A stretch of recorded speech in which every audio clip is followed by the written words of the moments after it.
Hey, what's up semuanya, masih di channel QWERTY Komputer, masih dengan gua Chen. Kalau misalnya kalian perhatiin beberapa item baru yang keluar di marketplace saat ini, kelihatan banget bahwa brand-brand lokal yang gua sebutin misalnya Rexus dan Fantech sedang ada perang sengit di lini item premium ya. Dan setelah Fantech kemarin ngeluarin MH90, Rexus juga kali ini ngerilis headset terbaru mereka, yaitu Daxa TS1.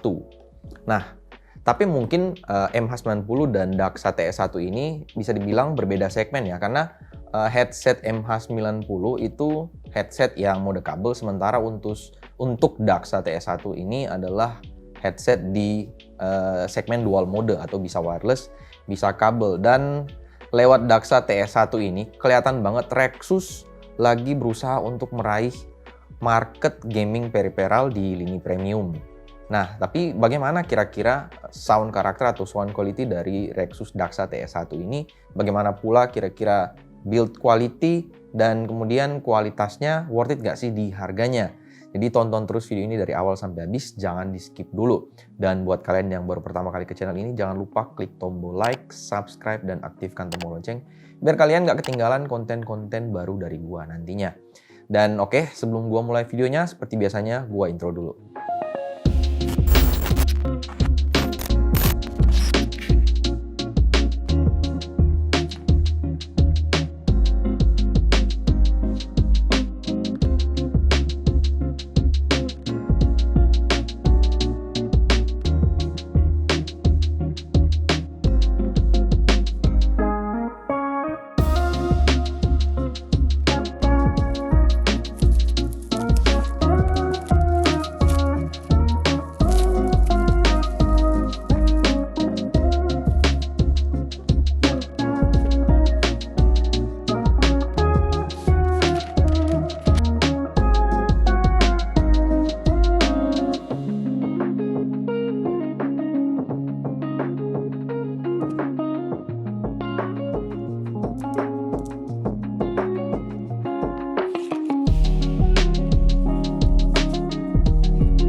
Oke, seperti biasanya, yang paling pertama ingin gue bahas adalah desain.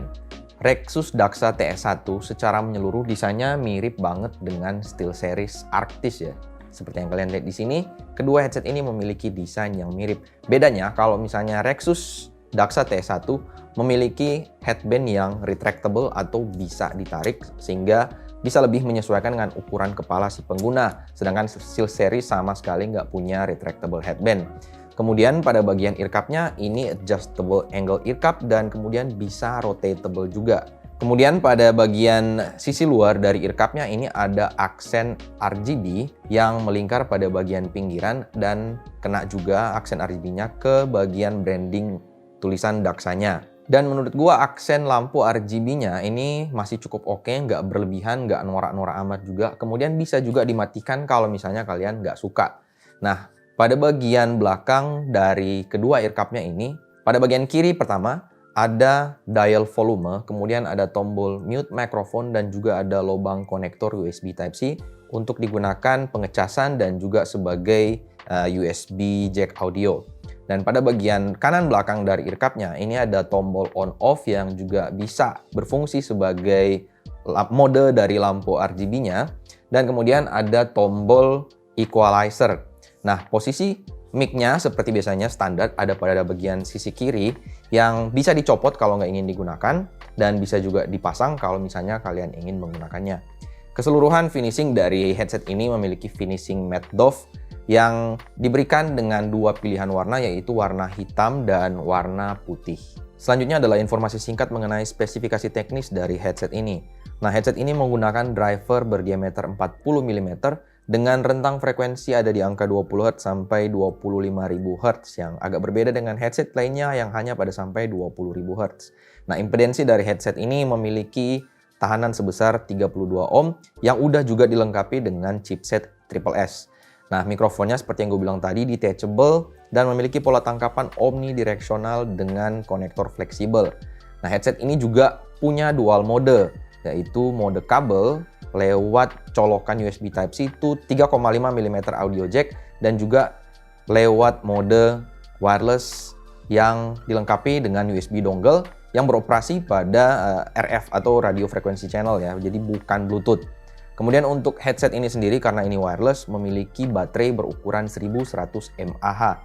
Nah, untuk konektornya sendiri ini menggunakan USB Type-C yang digunakan untuk audio jack dan juga untuk pengecasan. Headset ini memiliki bobot sebesar 348 gram. Jadi menurut gua so-so ya, nggak terlalu ringan tapi nggak terlalu berat juga. Tapi menurut gua masih cukup oke. Nah, poin berikutnya adalah build quality dari Daxa TS1. Nah, headset ini memiliki bahan dominan plastik, tapi menurut gue udah cukup kokoh. Ditambah lagi dengan ear cup holder yang diberikan bahan metal. Selanjutnya untuk ear cup-nya, ini memiliki busa yang terbilang nggak cukup tebal, tapi setelah gue tes, bisa dibilang cukup nyaman, apalagi dibungkus dengan bahan fabrik yang breathable, yang menurut gue lembut. Setelah gue pakai dalam waktu yang cukup lama, ini sama sekali nggak ada kesan gerah ataupun kasar maupun perasaan gatal pada bagian fabriknya. Untuk bagian frame dari headbandnya sendiri, menurut gue ini terbilang cukup kokoh setelah gue tarik ataupun pelintir. Gue melihat sama sekali nggak ada kesan di mana frame dari headbandnya ini terbilang gampang patah ataupun murahan. Engsel-engsel yang diberikan pada headset ini pun menurut gue terbilang cukup bagus. Body dari headset ini setelah gue coba tes ya, ini sama sekali nggak ada bunyi creaking-creaking atau bunyi kresek-kresek gitu pada bagian body-body dari headsetnya sendiri. Nah, overall kalau menurut gue pribadi, build quality dari Rexus Daxa TS1 ini udah terbilang cukup worth it. Oke, poin berikutnya adalah poin yang paling penting dari pembahasan gue, yaitu sound quality atau sound karakter dari Rexus Daxa TS1. Untuk pembahasan ini gue bagi jadi 2 poin, yaitu sound karakter waktu menggunakan mode kabel dan sound karakter waktu menggunakan mode wireless. Yang paling pertama yang gue bahas adalah mode wirelessnya. Untuk sound karakter dari mode wirelessnya ini, kita bisa menggunakan 3 mode sound yang bisa kita akses lewat tombol equalizer pada bagian kanan belakang dari ear cup-nya. Nah, mode yang pertama adalah mode hi-fi. Pada mode ini, frekuensi low-nya bisa gue bilang cenderung netral terhadap frekuensi mid ataupun frekuensi dari high-nya. Bisa dibilang sound karakternya adalah sound karakter yang cukup warm ya. Kemudian untuk mode yang kedua yaitu mode bass. Frekuensi low ataupun bassnya ini cenderung lebih dominan terhadap 2 frekuensi yang lainnya. Punch dari bassnya pun cukup nendang. Begitu pula dengan frekuensi mid ataupun high-nya ini agak terbilang cukup tenggelam dibandingkan frekuensi bassnya. Tapi menurut gua detail suara mid dan suara high-nya ini masih cukup dapet di mode yang kedua ini. Nah, untuk mode yang ketiga adalah mode 3D. Frekuensi low-nya atau bassnya ini terbilang cenderung sedikit lebih tinggi dibandingkan mode yang pertama, tapi sedikit lebih rendah dibandingkan mode yang kedua. Dan detail dan passnya pun masih cukup dapat menurut gua di mode ini. Frekuensi mid-nya menurut gua ini ada di kategori netral, sedangkan untuk frekuensi high-nya menurut gua ini agak lebih dominan dibandingkan kedua frekuensi lainnya. Tapi kalau menurut gua pribadi, di mode yang ketiga ini sama sekali nggak ada kesan menusuk pada bagian treble-nya. Dan kalau gua bilang mungkin mirip dengan karakter suara yang dipunya oleh SteelSeries Arctis Pro gua. Makanya gua merasa cocok sekali dengan mode yang ketiga ini. Dan untuk soundstage-nya pun di mode yang ketiga terasa agak sedikit lebih luas walaupun memang nggak terlalu lebay. Tapi untuk kesan luasnya masih cukup dapet di mode 3D atau di mode yang ketiga ini. Nah, selanjutnya untuk karakter suara mode kabel dari headset ini.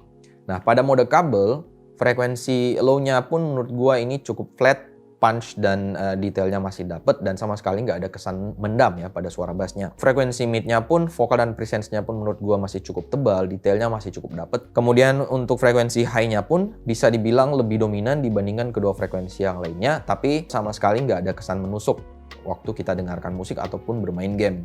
Dan bisa dibilang kalau mode kabel memiliki sound karakter yang bisa dibilang lebih agak crisp ketimbang netral ya. Tapi kalau misalnya kalian ingin menggunakan mode kabel, headset harus dengan keadaan off ya. Jadi nggak boleh dinyalain. Karena kalau dinyalain, kualitas suara atau sound levelnya ini agak sedikit lebih rendah ketimbang kalau misalnya kalian menggunakan mode kabel dalam keadaan headset ini off. Nah, kalau misalnya ditanyakan soal separasi suara driver kiri dan kanan setelah gue coba main game ataupun dengerin musik dan nonton film, menurut gue separasi suara dari drivernya ini udah terbilang oke.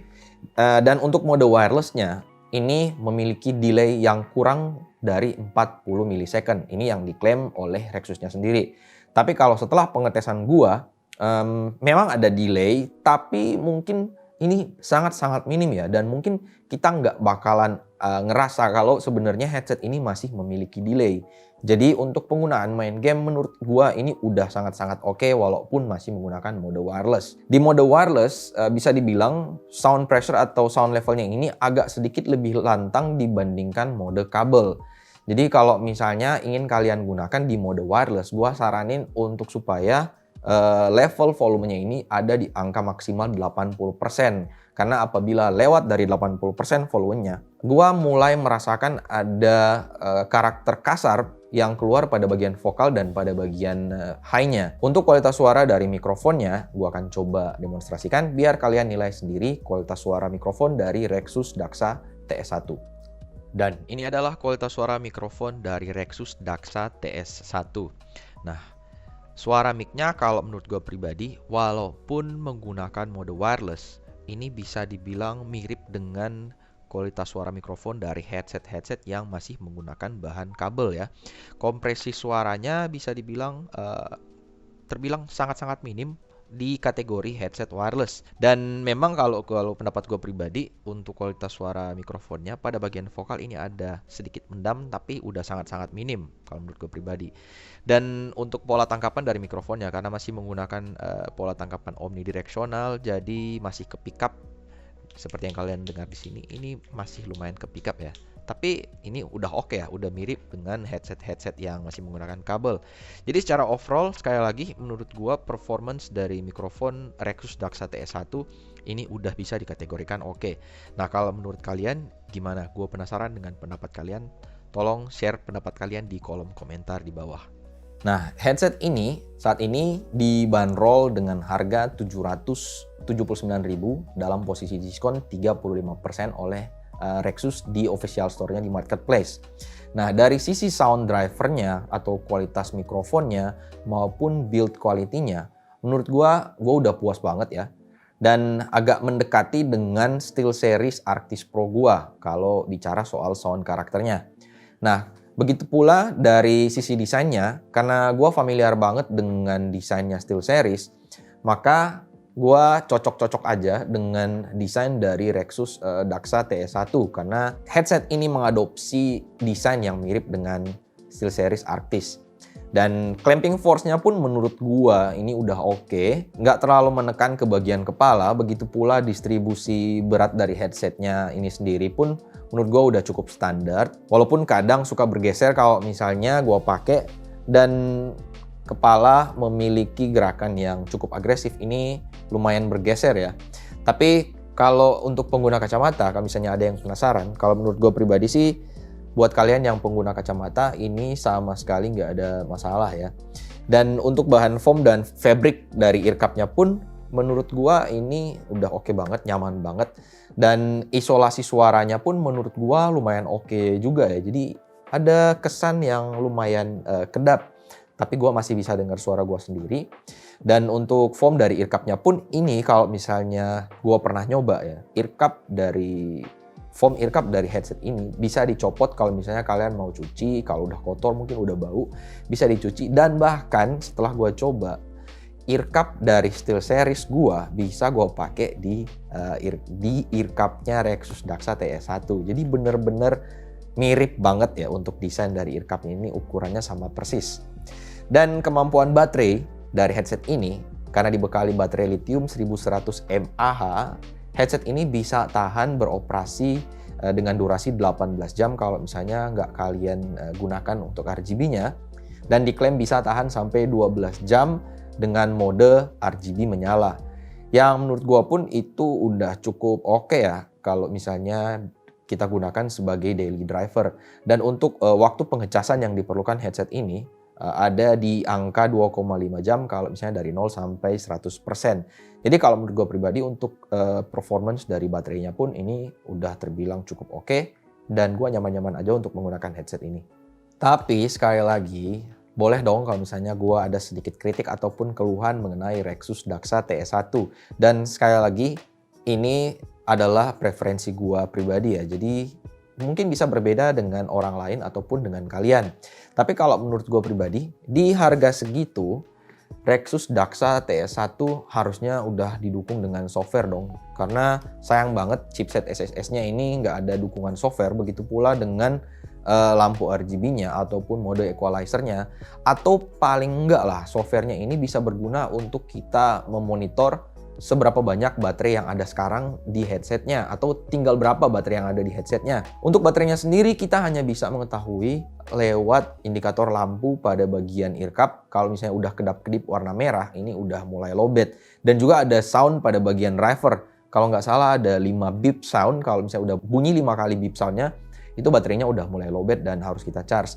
Waktu pengecasannya pun lampunya akan kedap-kedip. Jadi bisa ketahuan, oh ini headsetnya lagi ngecas. Kalau udah full dia langsung nyala hijau tanpa ada kedap-kedip. Nah, keluhan gue selanjutnya ada pada rotatable ear cup-nya. Memang bagus, headsetnya bisa di-rotate ya ear cup-nya. Tapi sayangnya arah rotate-nya ini ke bagian luar, bukan ke bagian dalam. Jadi kalau menurut gue sih akan lebih bagus lagi kalau misalnya bisa diputar ke bagian dalam. Jadi kalau misalnya kalian yang mau menggunakan headset ini, waktu nggak digunakan, ini bisa diistirahatkan di bagian leher dan sama sekali nggak akan mengganggu pergerakan dari kepala kalian sendiri. Tapi ada lagi satu keluhan gua untuk headset ini. Keluhan yang terakhir nih, Rexus. Headset ini kan udah dikasih jack audio dari Type-C to 3,5 TRRS ya. Tapi sayang banget kali ini Rexus nggak memberikan audio splitter ke dalam packingannya. Jadi mungkin siapa tahu Rexus bisa merubah sedikit packingan dari headsetnya ini agar supaya bisa di-includekan audio splitter 3,5 ke TRS. Jadi bisa kita gunakan di PC tanpa harus beli audio splitter tambahan. Jadi bagaimana kesimpulan gua mengenai Rexus Daxa TS1? Apakah worth it di harga 779.000? Sekalipun gua punya beberapa keluhan mengenai headset ini yang tadi gua sebutin, tapi menurut gua headset ini masih sangat-sangat worth it. Kecuali headset ini udah kembali ke harga normalnya yang dipatok oleh Rexus di harga 1,2 juta. Kalau di harga tersebut menurut gua headset ini udah terbilang overpriced ya. Tapi sekali lagi ini adalah pendapat gua pribadi yang mungkin bisa berbeda dengan reviewer yang lain ataupun dengan kalian. Nah, kalau misalnya menurut kalian headset ini bagaimana? Apakah kalian punya pendapat yang berbeda? Tolong share di kolom komentar di bawah karena gue juga penasaran pendapat kalian mengenai Rexus Daxa TS1. Dan mungkin segitu aja video gue kali ini mengenai review Rexus Daxa TS1. Gue harap kalian suka dengan video kali ini dan bisa juga menjadi informasi yang bermanfaat buat kalian. Dan sekali lagi buat kalian yang baru pertama kali ke channel ini, jangan lupa klik tombol like-nya kalau kalian suka video ini. Klik tombol subscribe juga kalau belum. Dan aktifkan tombol lonceng biar kalian nggak ketinggalan konten-konten dari gua yang nanti gua upload. Dan jangan lupa juga follow sosial media gua dan sosial media QWERTY Komputer. Dan buat kalian belum join untuk Discord channel dari QWERTY Komputer, nanti linknya ada di kolom deskripsi di bawah. Dan jangan lupa join membership dari channel QWERTY Komputer juga. Dan oke, segitu aja video kali ini. Seperti biasanya, kita jumpa lagi di video yang akan datang. Thank you and bye.